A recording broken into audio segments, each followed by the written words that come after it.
What's up, YouTube? Welcome back to Celio's Network. Today I am doing a video on my early thoughts for Charlotte Regionals, and I'm going to talk about the decks I've been testing and why I'm testing those decks and the decks I expect to be seeing at Charlotte Regionals. So, should be a good video for anyone who wants to start preparing now for Charlotte, and it's also probably going to help me get my own thoughts together as well. So, let's get into it. So, this is the list of viable archetypes that I am keeping on my mind, and as the header says, there is a lot of them. So I'm going to go right down the line, talk about these decks as much as I know about them.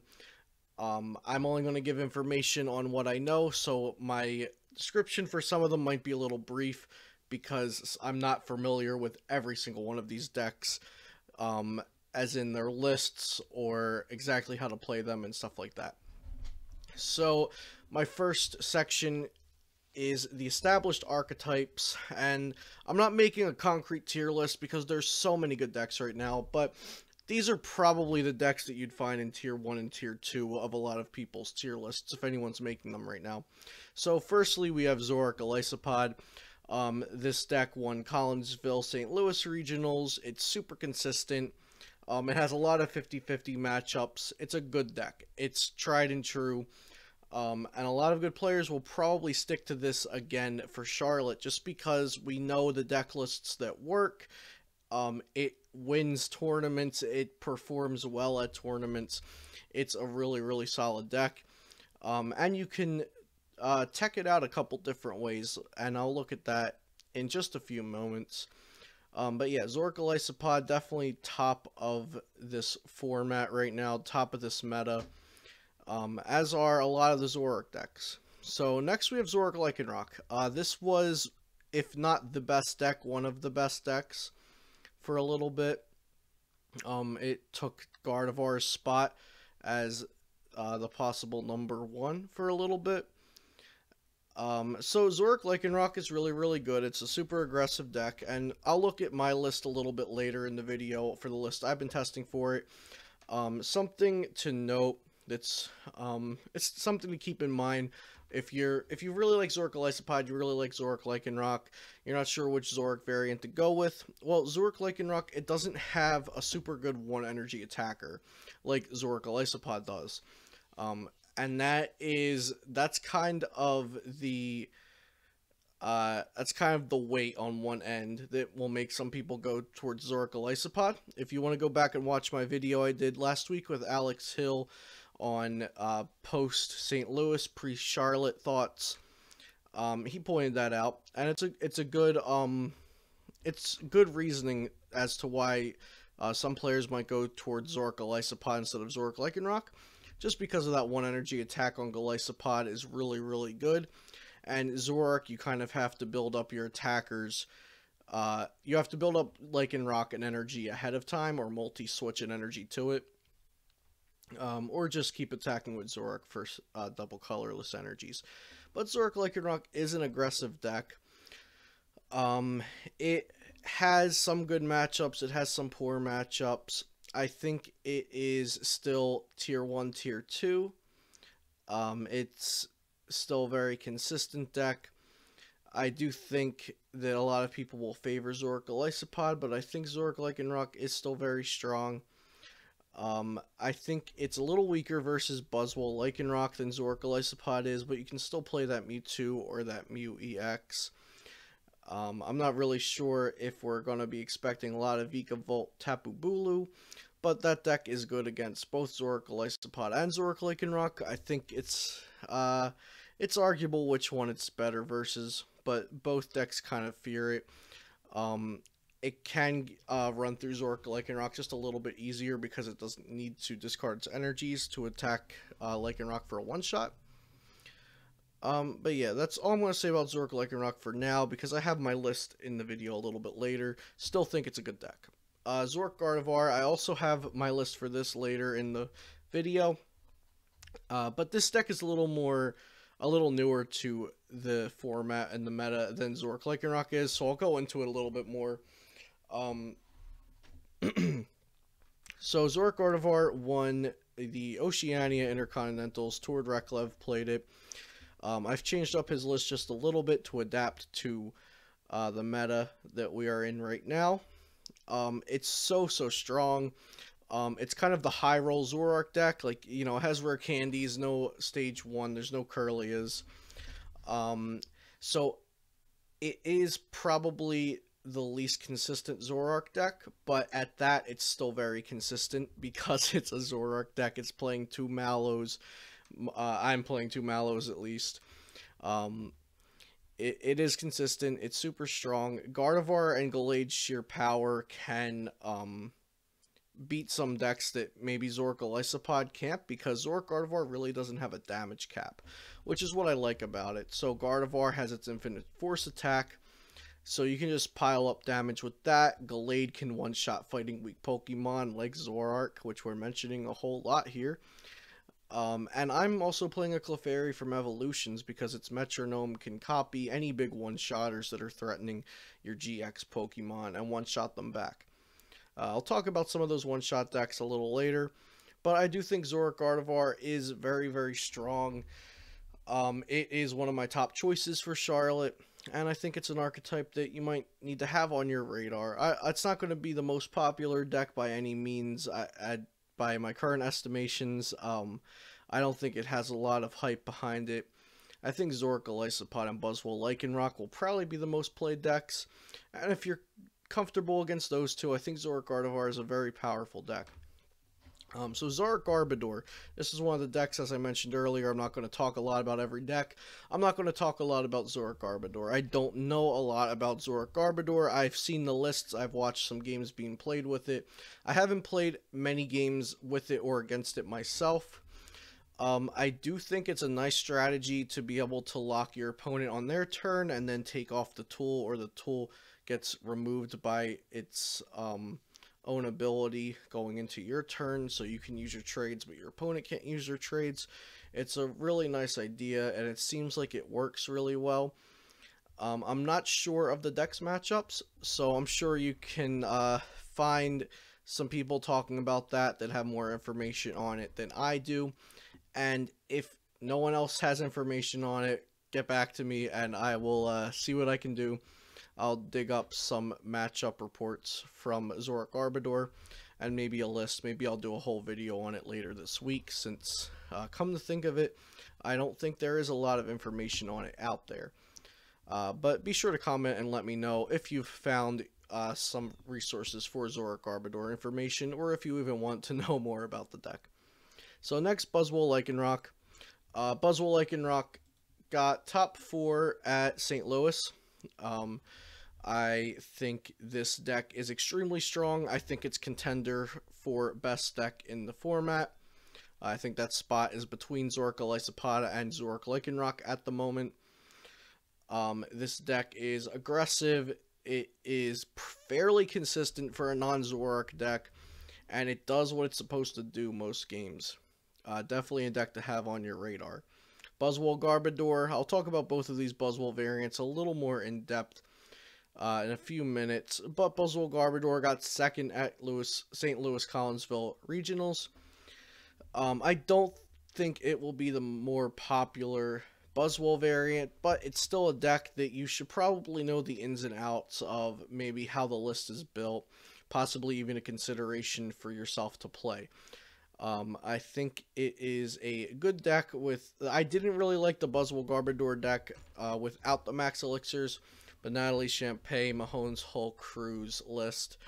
I really like their list. I think their list is the one to play. The Max Elixirs allow it to be aggressive and hit hard while locking powers, and that's a very good combination. So next is Vikavolt Tapu Bulu. A few of these made day 2 at St. Louis, and this is one of those one-shot decks I was talking about. So this deck has, like, all these Zoroark decks are fairly good matchups for it. Zoroark Elysopod, Zoroark Lycanroc. You one-shot everything in their deck as long as you have a choice band down, so it kind of just depends on whether or not you get that Vikavolt down, so you can charge up your Tapu Bulus with energies from the deck. This is not a deck I personally enjoy playing because it's kind of about, well, did you hit your turn 2 rare candy Vikavolt? Okay, if you didn't, did you get going turn 3? I don't like decks that rely on that unless they're just so inherently strong that you have to take the risk, kind of like Gardevoir was, back when Gardevoir was like, oh, it's a tier 2, but you know, it's a stage 2, but you know, it's just so strong that like you'll take the risk of not hitting rare candy with it. So for Vikavolt Tapu Bulu, I think, you know, you want to hit all the Zoroark Isopods and Zoroark Lycanrocs, but those decks are also trying to prepare for these one-shot decks. So I'm not too confident in Vikavolt Tapu Bulu, but I do expect it to be at the tournament. So that's pretty much what this whole list is, like decks that you should be expecting and why. So I definitely think you should be expecting that deck. Next is Greninja. So Greninja didn't do very well at St. Louis, but I think that has to do with people playing Giratina promo, people being ready for it, and probably just the deck's inherent inconsistencies. I don't expect more Greninja than there was at St. Louis at Charlotte, but I'm still going to play a Giratina promo if it secures the win with the deck I'm playing, or if I'm playing something like a Garbodor variant or Zoroark Isopods where I'm already 50-50 or favorable against it. I won't play the Tina promo, but I still think it's a deck that will show up, and Tina promo is great to get a free win if it allows your deck to just take a super favorable matchup versus Greninja. I really don't like Greninja. I won't say any more on it. The deck always looks great on paper, but inconsistent hands, and Tina promo wrecks it. So last in this established archetypes tier 1, tier 2 probably list is Espeon Garbodor. So it didn't do as hot as I thought it would do at St. Louis because of the influx of Zoroark Golisopod. So Espeon Garbodor looks really good against Buzzwole Lycanroc, against Buzzwole Garbodor, against Greninja, against Tapu Bulu, against any new Duskmane Magnezone decks, against any new stuff playing abilities. But like I said, it ran into a lot of Zoroark Golisopod, and that is not a favorable matchup. And because of the influx of Zoroark Golisopod, Zoroark Lycanroc, all of the Zoroark decks, I don't think we'll see a lot of Espeon Garbodor, but it is still a good deck, and it's still an established archetype that people enjoy to play and that they're comfortable with. So it's still a deck that I imagine that it'll pop up at Charlotte. Like I said, these are early thoughts, so my some of my opinions here might change in about a week or so, when I'll be talking about my more concrete thoughts for Charlotte. But this is just kind of to help you guys, you know, get your feet in the water and say, oh yeah, this looks like a good deck, maybe I'll try that out, you know. So let's go to established archetypes that are probably tier 2 or tier 3. Like I said, not concrete, but they're definitely lower than the first list. So Duskmane Necrozma Magnezone. This deck had a huge showing day 1 according to statistics and the data that was collected from St. Louis, but none of them made day 2. I think that was because not a lot of good players piloted the deck, or at least none that I know of, and the deck is inherently inconsistent because of Magnezone being a stage 2, and reason 3 being that there's no concrete this is the best list that at least has been shared around for the deck. I do think Duskmane Necrozma is incredibly strong for Charlotte, but I'll get into that in a little bit. I don't think it's the Magnezone version. Salazzle, great meta call, really. It's like right now it's kind of just a meta call deck for me. It's not a deck that's strong because it's strong. It's a deck that's strong because other decks are strong. And it one-shots with a Choice Band or Volcanic Heat, Zoroark Golisopod, Zoroark Lycanroc, Zoroark Gardevoir with a Choice Band and a Volcanic Heat. It one-shots Buzzwoles, Lycanrocs, it one-shots everything. And turn 1 Kiawe and you smack everything in the face. That's really good when Gardevoir is not tier 1 or best deck in format like it was. because Gardevoir is kind of what kept Ho-Oh down. And Ho-Oh just can potentially run through these Zoroark Isopods, Zoroark Lycanroc decks.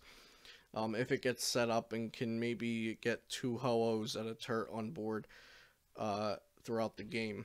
So I do think Ho-Oh, I'm not sure if everyone's going to be playing with Salazzle, but Ho-Oh as a deck, good meta call, I'd say, if you're thinking the meta is going to look like it did in St. Louis, with a lot of Zoroark decks, a lot of Zoroark Isopods, Zoroark Lycanroc, Buzzwole Lycanroc. Not really my deck. I do respect its strength, I do respect its matchups, but I'd like to go with something a little more consistent. Next is Volcanion. I'm honestly extremely surprised that this deck is still kicking. Gustavo Wada did very well with it at St. Louis. He was playing 1 Ho-Oh, 1 Kiawe in the Volcanion deck that he piloted. I'm not a Volcanion expert. I think it's underwhelming compared to a lot of the cards that are very strong right now. But, you know, it's consistent. It's one of those decks that kind of do the same thing every turn, but it's a little too one-tracked for me. Like, I know my opponent's going to hit me with Power Heater, and then I know his only attack is Volcanic Heat, unless they're playing the 1 Ho-Oh like Gustavo was. But you get what I'm saying. It's very one-tracked. Like, they have pretty much one game plan. It's linear. It's easy to predict. There's usually not any spice going on in it. And last in this list over here is Gardevoir Sylveon. So straight Gardevoir. I added the Sylveon because some people might play it with Sylveon, but it could be with or without Sylveon. I do think Gardevoir is still a good archetype. It's just less consistent than these Zoroark decks. Possibly if you're going to play Gardevoir, the way to play it might be with Zoroark, but the Zoroark Gardevoir deck isn't really a Gardevoir deck. It's a Zoroark deck with Gardevoir as its partner. So I do think some people still enjoy straight Gardevoir. Personally, if I was to play a deck with Gardevoir in it, it would be Zoroark Gardevoir. But that's not to say that everyone feels that way. So it's a deck to have on your radar, but probably not expect. That's what this list kind of is. Like, I don't expect to see any of these decks more than once during Swiss, if that. Over here is Rogue, or not tested enough. So when I say not tested enough, I mean I personally haven't tested with it, or some of these just haven't been tested by a large amount of the community. By no means does that mean any of these decks are bad. In fact, I think one of these decks could possibly be the meta call for the tournament, which is the first one we're going to talk about, Duskmane Necrozma without Magnezone. So this is going to be Duskmane Necrozma with either Garbodor, with Zoroark, or with just metal attackers and consistency. So the deck would look something like Registeel, Max Elixirs, Solgaleo Prism, 3 Necrozmas, and then either 2/2 Garbodor, 2/2 or 3/3 Zoroark GX, 2/2 Octillery maybe, and Oranguru. And just try to get the deck as consistent as possible, so you can set up Duskmane Necrozmas, attack, use Solgaleo Prism to recharge, and just deal 220 a couple times to Zoroarks or Golisopods or Lycanrocs and take the win off of a few attacks. I will be putting out a video to talk about Duskmane Necrozma in depth, and only that deck, later in the week, after I've gotten a little bit of more testing done with the versions I'm trying out. But I do think a Duskmane Necrozma deck could come out and do really, really well at Charlotte. Next is Glaceon Garbodor. So Andrew Wamble made a really cool list for this and did well with it at St. Louis. I think if you're going to play Glaceon, this is the way to do it. I think the deck is super scary if you're playing a Zoroark deck. It's really, really controlling. So the Glaceon, while active, your opponent can't use GX or EX abilities. And then Garbodor, when it has a tool, no abilities work. And then he also used Lapras as the backup attacker, but I don't think everybody trying out Glaceon Garbodor will use Lapras. They might just focus on Glaceon and Disruption, or maybe try a different backup attacker. But I do think Garbodor is the partner for Glaceon in standard format. Next is Zoroark Solgaleo. So this is a creation of Russell Lepar and someone else. I think he said Kenny Britton helped him make this archetype. I forget, but he did talk about it in a Facebook post or in a video or something. But Sydney Morrisoli did well with this deck. I believe she placed top 64. She lost her 1-in or something at St. Louis. So basically the deck, you set up a Solgaleo GX with its GX attack. You set up 2 of them with all the energies, and you try to sweep the board with 2 Solgaleo attacks, and then maybe clean up with Zoroark. The deck is kind of scary if you're playing Zoroark Golisopod, because Zoroark Golisopod, they just get one shot and can never dream of one-shotting Solgaleo GX. But the deck is pretty weak to fire decks because Solgaleo just goes down, and you're kind of counting on your attacker being this big, beefy GX attacker. I definitely think it's interesting, but it seems kind of clunky. I'd be scared of fire decks, even though I don't think fire decks will be that prevalent. And yeah, it just doesn't seem too consistent for me. So I wouldn't play it, but it is a cool deck. It just won a League Cup nearby me. And maybe have it on your radar. Maybe try it out if you really like Solgaleo. But not my kind of deck. Just something to know about. So next is Zoroark Weavile. I know there's European players made a list for it. Rukan Xiao and Kid Stark from Dead Draw Gaming made a list for it. I actually don't totally love any of the lists I've seen online. My friend and I made our own list with a thicker Weavile line instead of just a 2-1 or a 1-1 or 2-2, whatever it is. So thicker Weavile line for sure, in my opinion. And the deck seems pretty good. Underwhelming if your opponent knows how to play around it, though. A deck to definitely know about. A deck that I think might see a couple day 2 spots at Charlotte. I don't think it'll take over the tournament, but keep an eye on it. Maybe test it out if you're interested in the idea. I think it's a super fun deck to play. Next is Raichu. I've never played a game with the deck in my life. I don't think I've ever played against the deck. It uses Pachirisu, the new one, to charge up your Pikachus with energies, and then you use Raichu to do a bunch of damage. I don't think it seems super good with Buzzwole being so good. Even if Buzzwole wasn't amazing, I don't know if I think it was good. Excuse me. And Buzzwole being good just makes it super unappealing to me. But it did make day 2 at St. Louis, so I thought it deserved a spot on the rogue list. Next is Empoleon. Empoleon did not do well at St. Louis. It was played in day 1. I believe it did okay at Malmo Regionals.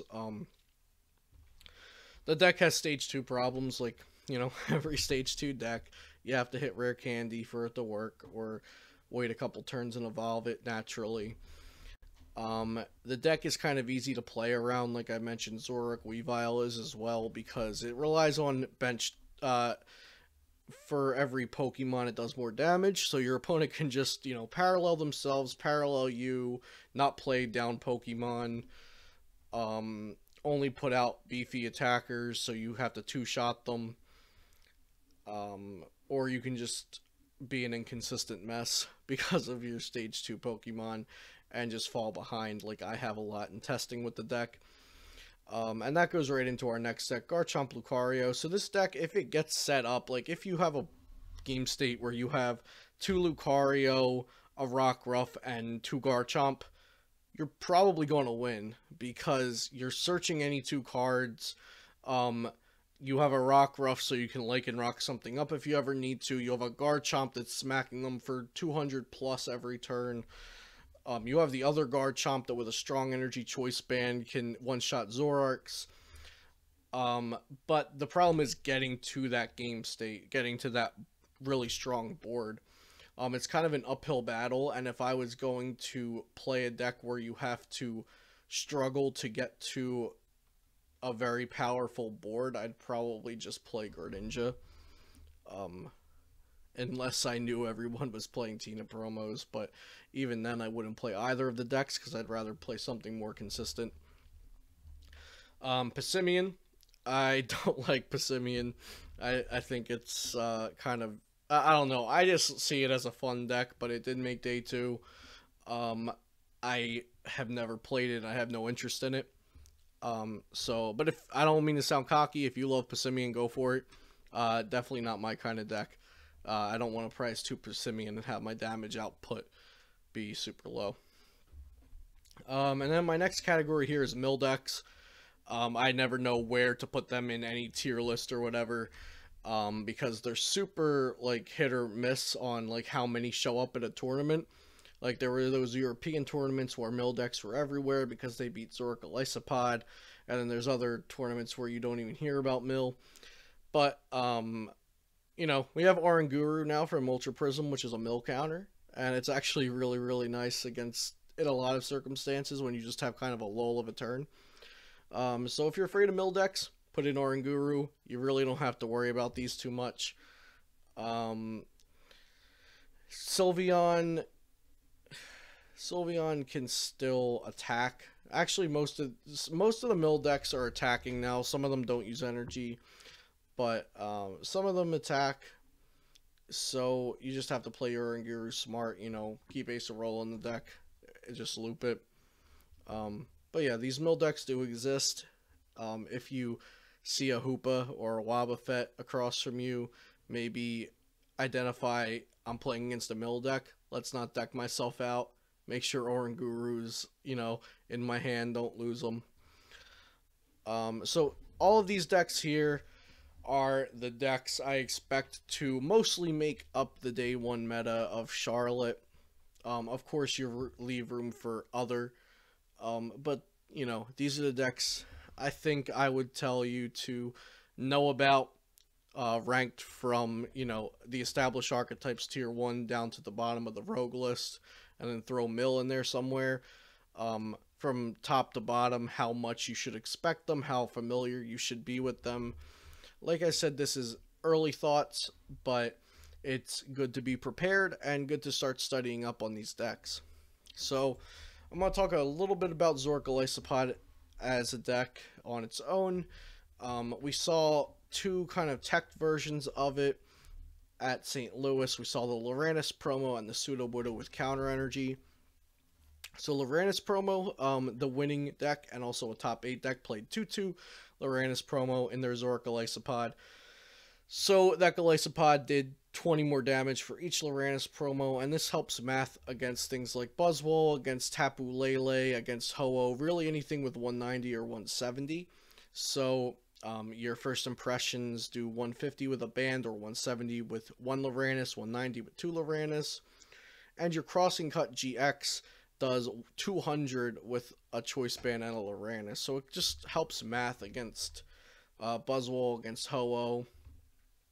And it also makes taking out all of your opponent's Lele's a win condition. And also there was Sudowoodo counter energy, which I think is kind of interesting. It just is a really good attacker against Zoroark decks, and it's something I've been toying with. But I think I like a more consistent version better.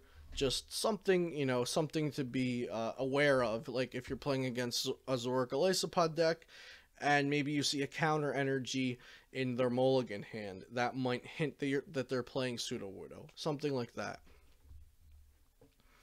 Buzzwole variants. So I think these 2 are pretty much the lists to go off of for Buzzwole variants. On the left we have Alex Hill's Buzzwole Lycanroc from St. Louis, and on the right we have Natalie Champay's Buzzwole Garbodor list from St. Louis. Also, Illuminati confirmed both of these people have Kazam in their Twitter handles.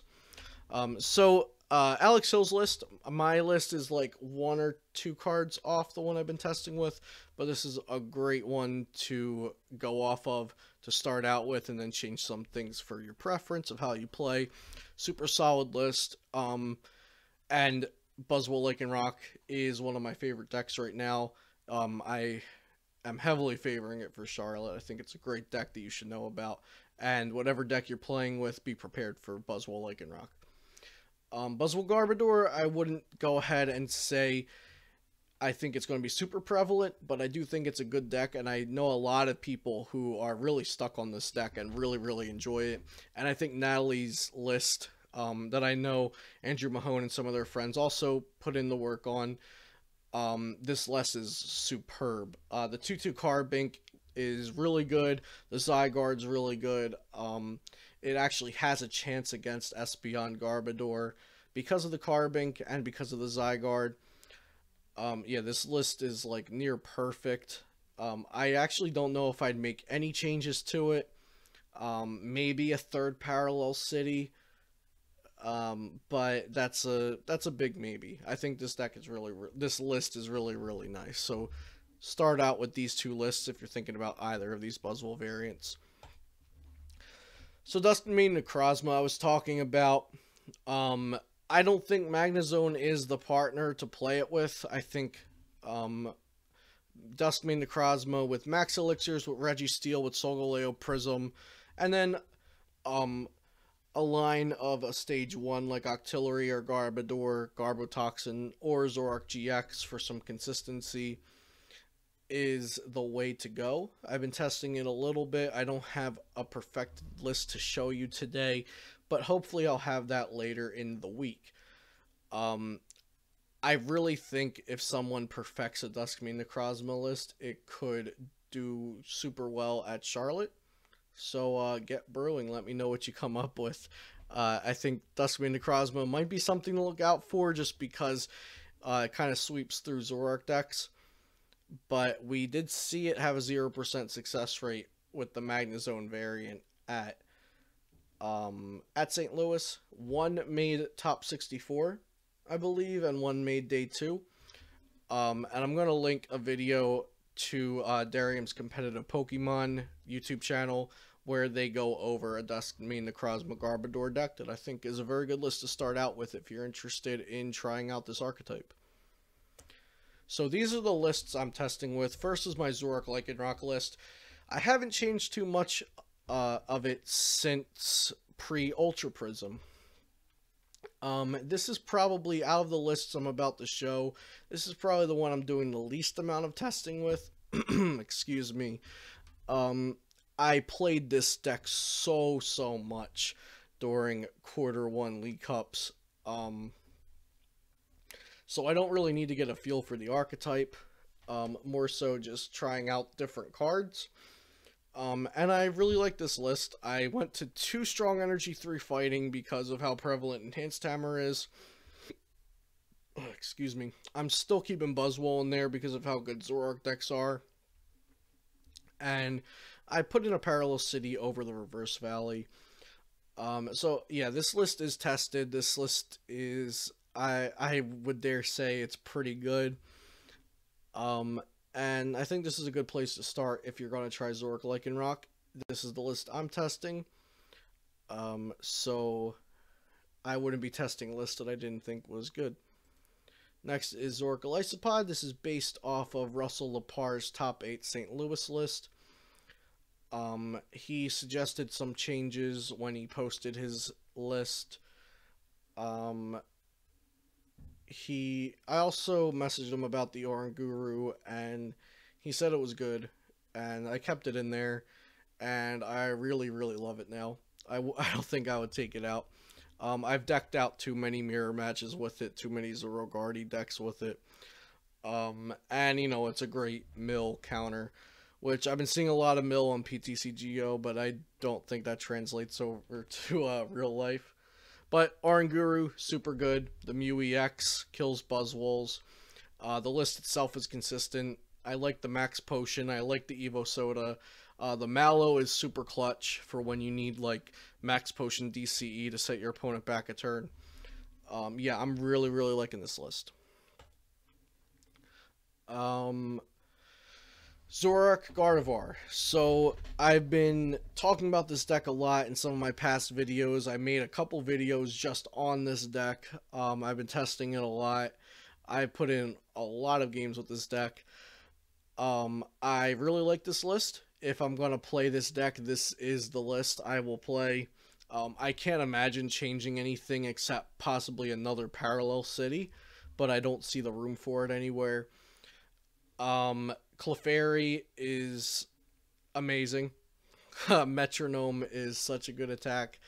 Clefairy is the only reason I would be comfortable going into a meta where I expect Duskmane Necrozma, because you can just Metronome their Meteor Tempest. Gallade takes care of Zoroark. Gardevoir takes care of anything with a lot of energy, like a Ho-Oh. And Zoroark is an amazing card, as you all know, so that's why I have a lot of faith in this archetype.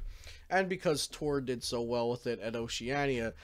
But yeah, this is the list I'm still working with. I think I've changed one card since my original video on the deck. So if you're interested in this deck, I would suggest starting out with something like this. And lastly, I have my Buzzwole Lycanroc deck that I'm testing with. It is one card off of Alex Hill's, I believe. He played 3 and 1 Cynthia, and I'm playing 2 and 2 Cynthia. So that's the only change I made to the deck. And like I said earlier, I have a lot of faith in this list and in this archetype. So I just wanted to show you guys my lists. Nothing in my lists that I didn't really mention earlier. I just wanted to show you guys where I'm at right now in my testing for Charlotte. Zorak Lycanroc is kind of on the back burner for me. Zoroark, Guardy, Buzzwole Lycanroc, and Zoroark Elysipod are my top 3 right now for Charlotte Regionals. Those are what I'm testing with in real life, and on PTCGO, that's what I'm constantly in my head thinking about. What are my matchups? What is someone going to pull out of their binder to beat this deck? So yeah, I'll keep you guys updated on here and on my stream with how my testing is going. But those are my top 3 right now. And like I showed you guys with this list, this is what's on my mind here. So these are the decks I'm thinking about in order of importance by the bullet points. And I think this is a good place for you guys to start with testing and theorying and preparation if you haven't already started yet. I'll definitely have some more solidified opinions and more preparation videos for Charlotte to come in the next week or so, but I wanted to get you guys started with this video.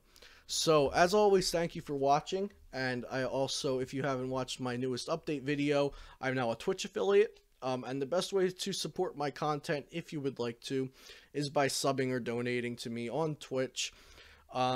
Just a follow is also super appreciated, and tune in when you can to watch some of my PTCGO streams on there, twitch.tv/Celios_network, and the link to that and my Twitter are both in the description below.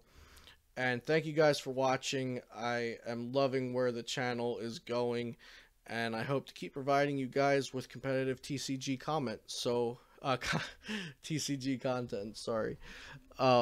So yeah, I'll see you guys here next time on Celios Network.